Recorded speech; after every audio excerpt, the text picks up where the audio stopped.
বন্ধুরা আসসালামু আলাইকুম। ইদানিং দেখতেছি ফোনের ডায়াল প্যাড অনেকেরই পরিবর্তন হয়ে গেছে এমনিতেই কোনো কারণ ছাড়াই।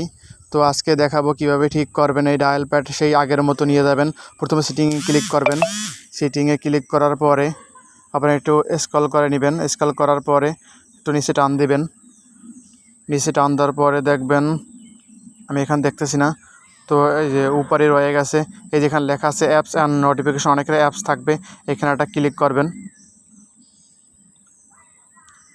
ক্লিক করার পরে একটু লোডিং নেওয়ার পরে এরকম একটা পেজ আসবে, অথবা অ্যাপস কোলনে ক্লিক করবেন। বা আমার এসে উপরে যে ফোন আমি একটু আগে ঢুকছি ফোনে, এইখানে একটা ক্লিক করলেও হবে এই অ্যাপসের ভিতরে, বা ওইখানে অ্যাপস পাবেন।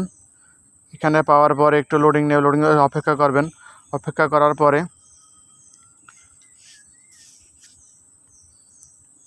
দেখবেন যে উপরে যে তিনটা থ্রি ডট আছে,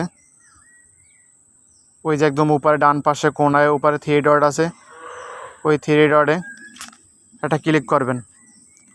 থ্রি ডটে ক্লিক করার পরে এরকম একটা অপশন আসবে আনইনস্টল আপডেট, সেই আনইনস্টল আপডেটে ক্লিক করবেন। ক্লিক করার পরে দেখা যাবে এই যে replace this apps your factory version, এই ওকেতে ক্লিক করবেন।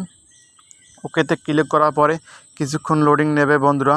আসলে আমার একটু নেট সমস্যার কারণে একটু স্লো দেখাচ্ছে। এরকম একটা পেজ আসবে।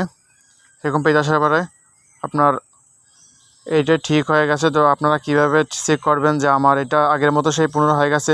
প্রথমে ফোনে যে কল লিস্টটা চেক করবেন। ক্লিক করার পরে এরকম একটা পেজ আসবে, নেট সমস্যা দেখাচ্ছে।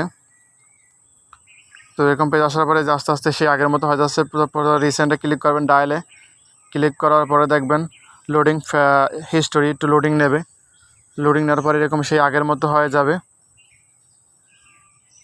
এই আমার কিন্তু সেই আগের মতো আগে যেরকম ছিল একদম ফোনের শুরু থেকে সেরকম হয়ে গেছে বন্ধুরা। আশা করছি ভিডিওটা বুঝতে পারছেন।